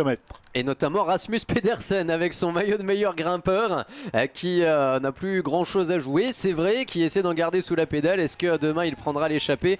Cela reste à suivre dans la prochaine journée, mais en tout cas lui qui est maintenant assuré de conserver ce maillot et quasiment assuré également de laisser le maillot bleu à Nils Brun toujours présent à l'avant, qui maintenant va en terminer tranquillement. Oui, ils s'entendent bien tous les deux finalement. Hein. C'est vrai qu'ils sont en tête depuis de très très nombreux kilomètres et je pense qu'ils ont eu tout le loisir de s'apprécier. Le problème, à mon avis, c'est de savoir si Valentin Retailleau a les moyens de revenir donc sur ces deux garçons. Sinon, ça sera compliqué pour le coureur d'AG2R Citroën La Mondiale, Valentin Retailleau, qui se trouve maintenant seul dans une position particulièrement délicate, bien entendu. Il est véritablement en chasse-patate, ce garçon. Derrière, donc, ces deux hommes de tête, devant un peloton qui est emmené à toute allure par les coureurs de la DSM. C'est dire que dans le peloton, Lilian, on a quand même des ambitions, mine de rien. Oui, les coureurs de la formation DSM qui ont plusieurs coureurs bien placés. C'était le cas de Pepijn Rendering, qu'on en a assez parlé, qui était présent dans l'échappée tout à l'heure et qui peut peut-être également aller chercher de beaux accessites sur un sprint éventuel tout à l'heure. puisque cette équipe allemande qui compte dans ses rangs des coureurs de talent comme Henri van den Abele, comme Max Poole, Oscar Onley également, le Britannique qui terminait 5e du circuit des Ardennes, parmi les coureurs effectivement aptes peut-être à jouer les premiers rôles dans le final de cette étape, comme est en train de le jouer Valentin Retailleau, mais qui finalement, comme Thomas Delphis hier, donc se retrouve dans cette situation bien inconfortable et qui a priori va même se relever pour voir revenir le peloton derrière lui avec toujours 30 secondes de retard sur les 2 hommes de tête. Valentin Retailleau qui aura tenté, chapeau quand même. On n'a pas l'information hier d'explication sur ces 12 minutes perdues, tout simplement pas au mieux. Cela arrive même quand on est champion de France, même quand on va passer professionnel. Mais Valentin Retailleau qui aujourd'hui a peut-être voulu également se rassurer dans cette partie d'étape. Oui, en tout cas, ce qu'on peut tirer comme conclusion, j'allais dire, au terme de ces 3 premières étapes, c'est qu'au sein de AG2R Citroën La Mondiale, on a des garçons audacieux et Valentin Retailleau l'a montré aujourd'hui, même si ça n'a peut-être pas payé. Valentin Retailleau a tenté le coup. La jonction, elle était difficile parce que devant, on a 2 garçons particulièrement aguerris avec des coureurs de grand talent et c'est vrai qu'aujourd'hui ces 2 coureurs de tête, donc à savoir Nils Brun d'un côté et Magnus Brinsrud de l'autre, peuvent peut-être rejoindre la ligne d'arrivée. En tout cas, nous sommes à 12 km du final, c'est-à-dire maintenant à moins de 5 km bien sûr du passage sur la ligne. Ce sera l'entame du dernier tour. Il restera 7 km 600 très précisément avant de connaître l'épilogue, le final de cette 3e étape. Belle étape en tout cas, on peut dire Lilian que depuis le début de cette 31e édition de l'Alpe Isère Tour, on a vraiment une animation permanente. Ah, on ne s'ennuie pas, c'est certain, avec des offensives, des échappées particulièrement intéressantes et encore plus aujourd'hui je le dirais, puisque le suspense reste de mise, hein. C'est pas encore gagné que le peloton ne revienne sur ces 2 coureurs qui semblent conserver encore un petit peu de fraîcheur, qui ont toujours une bonne trentaine de secondes d'avance. Alors cela peut vite fondre bien sûr dans le final, mais on l'a dit, le final est technique, on a beaucoup d'aménagements urbains, on a beaucoup parlé de ralentisseurs hier qui perturbent un petit peu la progression des coureurs, mais elle perturbe encore plus le peloton qui reste bien emmené par l'équipe allemande de la DSM en tout cas. Donc les 2 hommes de tête conservent l'avantage. Alors on a 50 secondes au GPS, peut-être bien on va essayer d'en avoir la confirmation, puisque 50 secondes ça reste particulièrement intéressant si c'est confirmé pour ces 2 hommes de tête. Voilà, pas d'informations concernant le coureur de la Groupama FDJ, Ruben Thompson, qui apparemment a fait un tout droit dans ce final d'étape. On peut dire que la Groupama FDJ, elle joue vraiment de malchance depuis le début de l'Alpe Isère Tour, avec la chute de Joseph Pidcock dans la première étape, celle de Jensen Ploureit.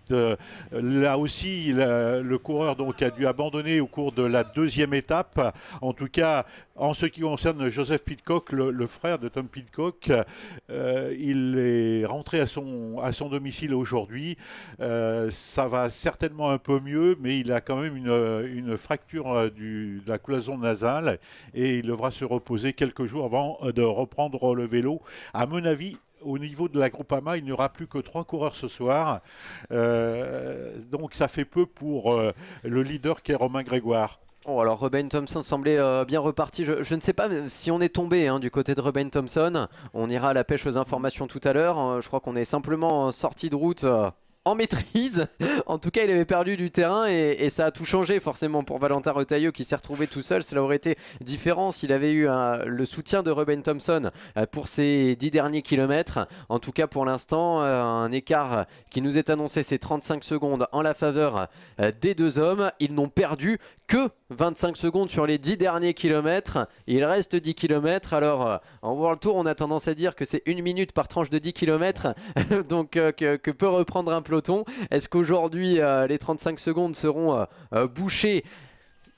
Ce sera assez terrible finalement pour les 2 hommes de tête, parce que pour l'instant ils nous font une sacrée impression et un sacré spectacle en tout cas. On rappelle qu'ils étaient 4, puis 3, puis maintenant 2. Il mériterait amplement de se partager les positions à l'arrivée. On en retrouvera en tout cas sur le podium. Ce sera Nils Brun qui va enfiler le maillot de leader du classement des sprints, maillot bleu qui est allé chercher le sprint en or également. Mais c'est vrai qu'on aimerait bien, et bien par sympathie pour ces coureurs et par respect pour le spectacle offert aujourd'hui, que cela puisse aller au bout, même si la mission s'annonce difficile sur un circuit là aussi difficile avec de nombreuses relances. Tout à fait, oui. Il est clair, Lilian, que si on applique la théorie de Robert Chapat, il va en manquer un petit peu finalement, hein, parce que nous sommes à un peu plus de 9 km de l'arrivée ici à Toussieux, et on voit que l'écart entre les hommes de tête et le peloton n'est que de 30 secondes. C'est vrai que la théorie de Robert Chapat qui dit effectivement 1 minute tous les 10 km voudrait dire que l'écart entre les deux hommes de tête et le peloton serait insuffisant en tout cas pour que ces deux hommes de tête puissent rejoindre la ligne d'arrivée. On va voir si effectivement ils nous font mentir ou pas. En tout cas, je crois que Lilian, tu le soulignais tout à l'heure, ils ont vraiment un bel effort tous les deux. Ils sont partis déjà depuis de très nombreux kilomètres. C'est vrai que cette échappée, elle a été constituée relativement rapidement. En tout cas, vraiment coup de chapeau à ces deux garçons, Nils Brun d'un côté et Magnus Brinsrud de l'autre. Avec un peloton, effectivement, il faudra être très vigilant également. Attention aux cassures, il va falloir être idéalement placé pour aborder le final, parce que sur la portion montante, on a vu les coureurs de la formation DSM encore hausser le ton. Et regardez comme ce peloton est étiré ici. On voit que très loin derrière, on continue de sortir de la courbe.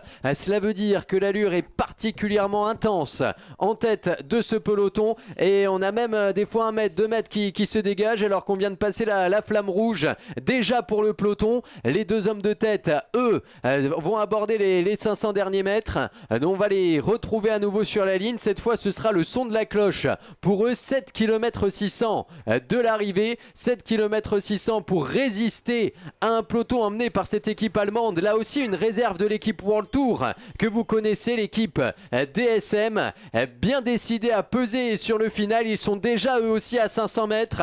Il ne doit plus rester grand chose. Je pense que les 30 secondes n'y sont plus. On va en tout cas accueillir sur la ligne à nouveau donc les deux hommes de tête, Nils Brun, Magnus Brinsrud, donc toujours ensemble à 7 km de l'arrivée. Le peloton est juste derrière.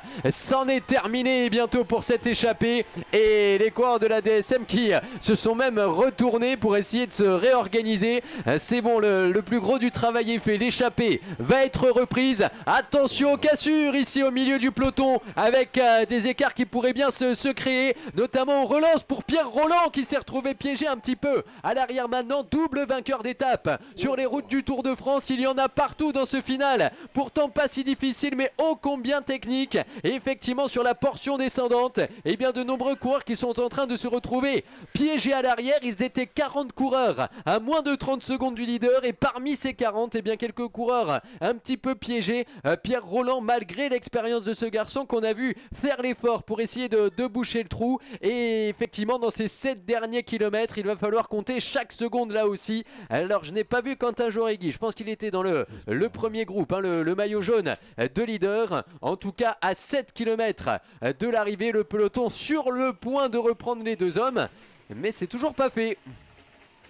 On va dire aujourd'hui qu'il y en a de partout, hein.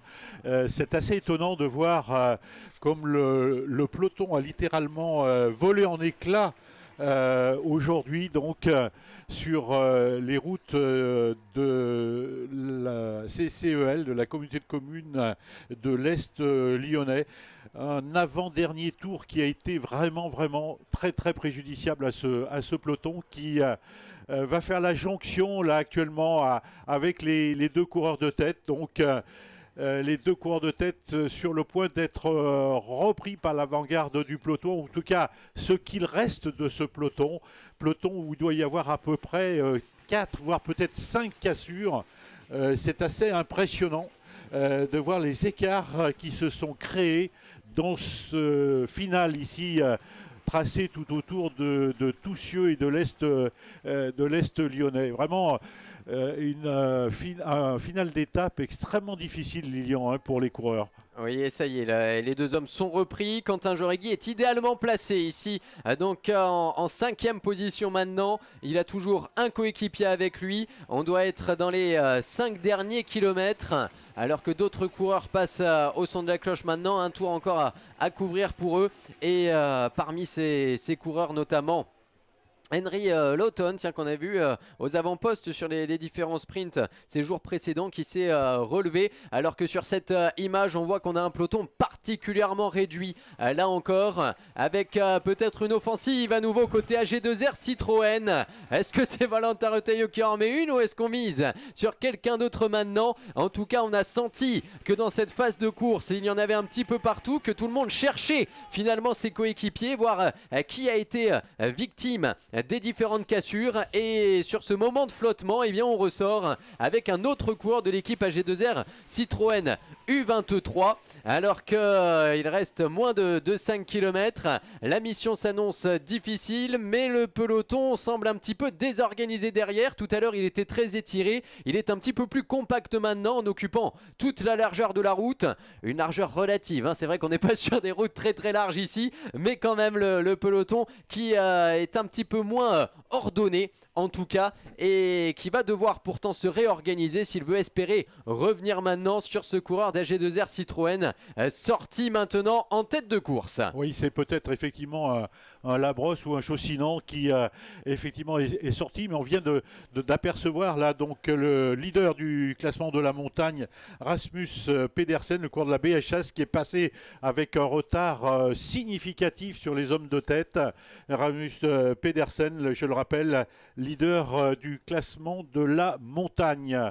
Pas d'informations donc sur l'homme de tête. On n'arrive pas effectivement à voir le profil du coureur qui est sorti, en tout cas au sein d'AG2R Citroën. On a de beaux coureurs et des coureurs capables de faire merveille dans un final d'une étape comme celle-là, une étape particulièrement relevée. Et c'est vrai que le garçon là est en train de creuser au fil des hectomètres. Nous sommes maintenant dans le dernier tour. Je le rappelle, on doit se situer peut-être à moins de 5 km de l'arrivée ici à Toussieux. Vraiment un final d'étape époustouflant aujourd'hui. Et c'est tant mieux, parce que quand on voit effectivement le profil de l'arrivée, une arrivée assez sinueuse, délicate peut-être à gérer pour un peloton compact, le fait d'avoir des cassures au sein de ce peloton est peut-être, Lilian, assez rassurant comme information. Et effectivement, un final difficile pour ce peloton, difficile également pour nos motos, qui doivent forcément prendre du champ pour permettre à ces coureurs d'évoluer, les coureurs qui vont souvent plus vite que les véhicules suiveurs dans ces portions urbaines. Et a priori, c'est bien Jordan Labrosse donc qui est sorti ici en tête de course. 2 podiums, on le disait, en Coupe de France Nationale 1, et l'un des hommes en forme de ce printemps, Jordan Labrosse, qui a quelques tout petits mètres d'avance, qui commence à hésiter, et c'est rarement bon signe. Il s'est retourné une fois, 2 fois, 3 fois. Je crois que ça n'ira pas beaucoup plus loin, même si la caméra écrase un petit peu l'écart ici.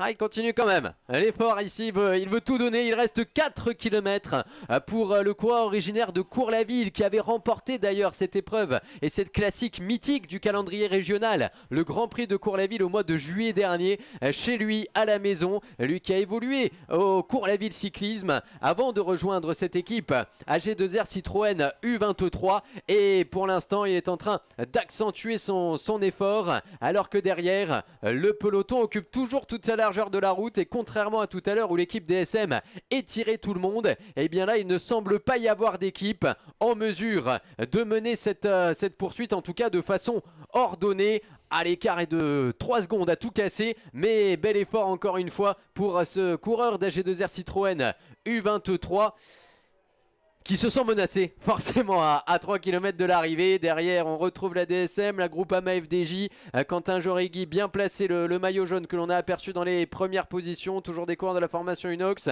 L'équipe Metec également, un peloton qui a peut-être retrouvé quelques unités, mais qui a perdu beaucoup de monde quand même sur ce circuit final. Oui, et ça va se finir au sprint, vraisemblablement. C'est vrai que Jordan Labrosse se retourne très souvent, il n'y croit plus. Voilà, donc tout est terminé pour le coureur de la formation AG2R Citroën La Mondiale U23 du Chambéry Cyclisme Formation.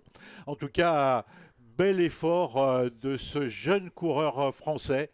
Voilà, donc jonction actuellement avec le peloton. Lilian, donc sprint final à prévoir. Sprint final et on vient se repositionner alors que peut-être commis une erreur. On a une hésitation avec Matteo Allard pour cette équipe AG2R Citroën. On s'excuse auprès de Matteo si effectivement il y a eu erreur, mais sur le final, eh bien, ça ne changera plus grand chose maintenant puisqu'on est en train de préparer le sprint avec notamment Sébastien Schoenberger, je crois, qui vient repositionner le maillot jaune de Quentin Joregui. On relance la machine avec les coureurs de la BNB Hotel pour positionner Quentin. Est-ce qu'un maillot jaune peut briller aujourd'hui à tous cieux? Maillot jaune du département de l'Isère sur les épaules du vainqueur de l'étape d'hier, Quentin Joregui, pour la formation BNB Hotel, parfaitement emmené maintenant par deux de ses coéquipiers. On retrouve deux autres coureurs de la formation Groupama FDJ derrière. J'ai reconnu un coureur de la formation Elkov Casper et finalement donc à moins de 2 km de l'arrivée, le final imminent en tout cas avec le peloton, un peloton réduit que l'on va voir franchir dans un instant la flamme rouge. Attention, on est sorti un peu large pour ces coureurs de la BNB. On s'est retourné, faudrait quand même pas perdre le maillot jaune en route pour les coéquipiers ici, alors qu'on aborde la partie légèrement montante avant d'entrer dans les 2 derniers kilomètres. En tout cas, les BNB la vendent chèrement leur peau. Ils défendent bec et ongle ce maillot jaune sur les épaules de Quentin Joregui. On les avait pas trop vus finalement, les BNB, donc dans les 140 premiers kilomètres. On les voit là maintenant. C'est vrai que Quentin Joregui aimerait bien garder ce soir à tous cieux ce maillot jaune et le porter demain, donc dans l'étape la plus longue, celle entre Saint-Maurice-l'Exil et Beaurepaire. C'est tout le mal que nous lui souhaitons, bien entendu. En tout cas, les coureurs sont à la flamme. La flamme rouge et finalement peut-être profiter de l'opportunité d'une petite cassure pour un coureur de la BNB Hotel. Et si on venait sur un coup de bluff finalement renverser la tendance sur le final, on a compris qu'on pouvait peut-être faire le coup du kilomètre dans cette équipe. Et d'ailleurs la BNB Hotel va même temporiser. On n'a qu'un coureur de l'équipe Groupama FDJ qui est intercalé maintenant. Allez, on retrouve les caméras fixes et dans un instant l'arrivée des premiers coureurs sur la ligne d'arrivée ici à tous cieux, avec les derniers mètres pour l'ensemble de ces coureurs et un coureur de la BNB Hotel qui va filer tout droit vers la victoire. Oh, finale invraisemblable sur le sprint qui n'en sera peut-être pas un, puisqu'on va aller s'imposer ici pour Victor Koretsky, je crois, qui vient chercher la première place. Le bonheur de Quentin Joregui derrière pour la formation BNB Hotel. Quentin qui devrait conserver le maillot jaune de leader sans trop de difficultés. Et Victor Koretsky sorti dans le final qui va aller chercher la victoire d'étape. Je crois qu'on s'y attendait pas du tout, même dans l'équipe BNB Hotel. Mais Victor, lorsqu'il a pris 1 mètre, 2 mètres, il a vu que ça ne suivait plus derrière et qu'il restait un petit kilomètre à parcourir. Et bien il a continué son effort et finalement vient s'imposer devant Romain Grégoire qui était intercalé derrière. Romain Grégoire donc était en deuxième position, c'était lui qui était intercalé. La Groupama FDJ qui devrait faire 2 et 3 avec Laurence Pitié à la 3e place. Voilà donc Victor Koretsky s'impose aujourd'hui, 2 victoires consécutives pour l'équipe BNB Hotel. Victor Koretsky que je cherche du côté du classement général parce qu'il faut quand même se méfier des bonifications, mais je ne pense pas qu'on aille chercher quand même les 9 secondes, voire un petit peu plus pour Victor, effectivement, qui s'était même laissé distancer hier. Il était à 3 minutes, donc pas de changement a priori du côté du classement général. Et sacré coup de l'équipe BNB Hotel, le 3e des derniers championnats du monde de VTT. Victor Koretsky vient s'imposer à tous cieux au terme d'un final complètement fou, puisqu'on est sorti finalement un petit peu, alors pas en facteur, ce serait insulter l'équipe BNB Hotel parce que le rythme était particulièrement important, mais finalement un petit peu à l'inattendu, alors que du côté du classement général, Quentin Jauregui devrait bien conserver ce maillot de leader, maillot jaune sur les épaules, et si Lars Boven était également dans ce peloton principal, cela devrait être tout bon pour le classement du meilleur jeune, Viktor Koretsky, dans le final, qui sort et bien conservé quelques mètres d'avance. C'est donc la victoire d'étape pour un autre coureur de l'équipe BNB Hotel. À noter pour le top 10 provisoire, Romain Grégoire à la 2e place, Laurens Pitié est 3e, Lucas Vadagnan serait 4e avec Arthijs de Vries pour la 5e place. Quentin Jauregui, le maillot jaune, prend la 6e place. Jordi Lopez est 7e, Ruben Thompson 8e, Fabian Weiss pour la Tudor Pro Cycling toujours dans le top 10, 9e place pour lui. Jente Michels complète le top 10 de la journée. En tout cas, donc, si on peut tirer une conclusion peut-être trop hâtive, mais c'est vrai que les pro-teams sont à leur place, les Lions, et ils le montrent aujourd'hui, comme ils l'ont montré hier, donc sur les routes de Saint-Quentin-Falavier. Aujourd'hui, ici à Toussieux, c'est vrai que les deux seules équipes pro-teams, à savoir BNB Hotel KTM et l'équipe Kern Pharma, donc, eh bien, c'est vrai que ça a souri à la première, à la formation BNB Hotel KTM, double vainqueur d'étape. Hier, à Saint-Quentin-Falavier, c'était Quentin Jauregui. Aujourd'hui, à Toussieux, sur cette commune de l'Est lyonnais, eh bien, c'est une nouvelle victoire des BNB Hotel KTM avec Viktor Koretsky. Et on aura plaisir à retrouver donc ces garçons dans quelques minutes sur le podium protocolaire. On va retourner dans un instant en plateau, essayer d'avoir la réaction de Viktor Koretsky alors qu'on retrouve les images du final et que l'on revit la victoire de Viktor Koretsky sur la ligne d'arrivée. Donc Viktor Koretsky qui vient s'imposer ici à Toussieux avec eh bien, à peine une seconde d'avance finalement sur Romain Grégoire qui était intercalé derrière, et Quentin Jauregui va lui conserver ce maillot de leader. Quentin Jauregui qui termine par la même occasion 6e de l'étape. Alors je cherche sur ce replay si le maillot blanc était bien dans ce groupe pour Lars Boven, qui devrait conserver lui aussi la 2e place du classement général. On va tourner une petite page de publicité et retrouver le plateau en espérant avoir la réaction du vainqueur avant de retrouver par la suite le podium protocolaire.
Les plus belles histoires s'écrivent dans la durée. Groupama accompagne vos projets et vos passions partout en France. Allez, on se retrouve en direct de Toussieux pour la fin de cette troisième étape. Une arrivée il y a quelques minutes, une arrivée victorieuse pour un coureur de l'équipe BNB Hotel. À nouveau, comme hier, mais c'est un autre larron qui vient s'imposer. C'est Victor Koreski sur une arrivée finalement pas trop prévue comme cela, je crois, puisqu'on était en train de préparer un sprint éventuel pour Quentin Jauregui et qu'à la fin de l'histoire, c'est Victor Koreski qui vient s'imposer. Jean-Claude, Victor que l'on va retrouver tout de suite. Voilà, il est parti en costaud donc à la flamme rouge. Victor, il est en train de revoir donc sur l'écran cette victoire et ce final. Victor, vous êtes parti donc carrément à la flamme. Ça s'est fait vraiment avant la flamme, avant le dernier petit village assez étroit. J'ai accéléré vraiment dans la dernière difficulté et j'avais vu le tour d'avant que en passant en tête, en connaissant mes qualités de bon descendeur, j'ai envie de dire que ça allait pouvoir le faire. Et du coup, j'ai fait vraiment la dernière ascension bien placée et à fond pour optimiser mes chances de victoire. Puis après, je savais aussi qu'il y avait les gars qui étaient pas loin derrière eux non plus. Donc j'ai quand même tenté ma chance et je savais qu'au pire, il y avait Quentin derrière avec Sébastien. Donc vraiment, on avait vraiment plusieurs cartes aujourd'hui. Et voilà, c'est vraiment top pour l'équipe après la victoire de Quentin hier et puis le maillot de leader. Aujourd'hui, encore une victoire. Donc c'est vraiment pour le moment une course parfaite pour nous et ça déclenche le compteur des victoires pour l'équipe. Là, ça débloque vraiment le moral et ça fait du bien au moral avant d'enchaîner l'été et les grosses échéances. Ça veut dire qu'il était prévu comme cela ce final, parce que nous on se posait la question, est-ce que finalement c'était pas inattendu, c'est qu'au moment où il y a eu cette cassure tu t'es dit que tu pouvais y aller, ou est-ce que dès le tour d'avant, comme tu le dis, en échangeant un petit peu avec les collègues, tu leur as dit je vais tenter un coup? C'est vrai qu'on avait pour ambition de vraiment se concentrer sur Quentin. Après aujourd'hui, j'avais plutôt pour consigne de contrôler un peu l'écart par rapport aux échappées. J'ai roulé en début d'étape, mais après j'ai un peu levé le pied et j'ai laissé faire les autres équipes qui voulaient jouer la victoire d'étape. Et nous, on savait que voilà, le meilleur placé au général était assez loin devant, donc on avait une avance assez confortable pour conserver le maillot de Quentin. Et puis voilà, après ouais, je n'avais pas forcément des sensations super depuis le début de la course. Avant-hier et après voilà, c'est quand même des qualités qui me conviennent, des efforts assez courts et intenses comme ça, donc voilà, j'ai quand même pu jouer ma carte et ça a souri, donc c'est génial. Une dernière question avant de rejoindre le podium protocolaire, puisqu'il faut être complet sur l'Alpe-Isère Tour. On vient de passer 3 journées plutôt rapides. À partir de demain, c'est la montagne. Quelle stratégie pour l'équipe? Est-ce qu'on change de leader? Est-ce qu'on va positionner Pierre maintenant aux avant-postes, ou est-ce qu'il va falloir tout simplement dynamiter comme vous l'avez fait depuis le début de la semaine? C'est vrai qu'on a la chance d'avoir une équipe assez complète avec des coureurs avec des qualités différentes. Donc c'est vrai que voilà, on peut jouer un peu sur tous les tableaux. Alors on va déjà défendre le maillot de Quentin avant de voir ce que l'on peut faire avec les autres coureurs. Mais voilà, Quentin a son maillot à défendre et je pense qu'on va d'abord jouer cette carte-là avant de faire passer les autres coureurs à l'action. Merci Victor, on va te laisser rejoindre peut-être nos collègues de la presse avant de te retrouver sur le podium. Merci beaucoup pour cette réaction rapide, en tout cas juste après l'arrivée, à peine le temps de récupérer qu'il était avec nous en plateau. Un immense merci à Victor Koreski qui s'impose donc devant Romain Grégoire, deuxième, et qui va faire même un petit rapproché au classement général au jeu des bonifications. Laurence Pitié pour la Groupama FDJ est troisième. Coup de chapeau à Lucas Avadagnan, quatrième pour le Vélo Club Villefranche-Beaujolais. Arthès de Vries à nouveau cinquième pour la formation Metec qui a beaucoup roulé aujourd'hui. Donc voilà pour le classement de cette étape. Un tout petit mot, Jean-Claude, avant de rendre l'antenne peut-être quand même sur la journée de demain, puisque demain on attaque la montagne. Oui, demain, c'est un autre jour et c'est un autre profil d'étape, bien sûr, qui attend les rescapés de l'Alpe Isère Tour. Demain, c'est une étape beaucoup plus longue, bien sûr, que celle d'aujourd'hui, pratiquement 30 km de plus. Et demain, donc, on rentre dans la montagne avec les ascensions du Vercors, bien entendu. Ça sera une autre paire de manches, bien entendu demain, donc tout peut changer entre Saint-Maurice-l'Exil et Beaurepaire dans l'Isère, avec une étape de plus de 170 km. Là vraiment, on entre dans le vif du sujet. Avec l'ascension au milieu de parcours du Mont du Fas classé première catégorie, de quoi redistribuer les cartes à l'occasion de la journée de demain. Et pour cette journée de demain, on sera justement en direct à partir de 14h25 pour, comme sur les journées précédentes, vous faire vivre les 60 derniers kilomètres de l'étape. On remettra ça également dimanche, ce sera un petit peu plus tôt. Notez déjà le rendez-vous, ce sera à 13h35 la prise d'antenne sur les différentes plateformes de suivi, la chaîne YouTube de Black Hole, producteur de ce direct, les différents réseaux sociaux également de l'Alpe Isère Tour et en direct retransmis sur Télé Grenoble également. On vous donne rendez-vous donc dès demain 14h25 pour la 4e étape, départ de Saint-Maurice-l'Exil, arrivée à Beaurepaire. C'est le programme, il reste encore 2 belles journées de vélo à vivre sur la 31e édition de l'Alpe Isère Tour. Aujourd'hui, Victor Koreski s'impose, Quentin Jauregui et nouveau maillot jaune. On vous donne rendez-vous demain pour la suite des festivités. Bonne fin de journée sur Télé Grenoble et à bientôt.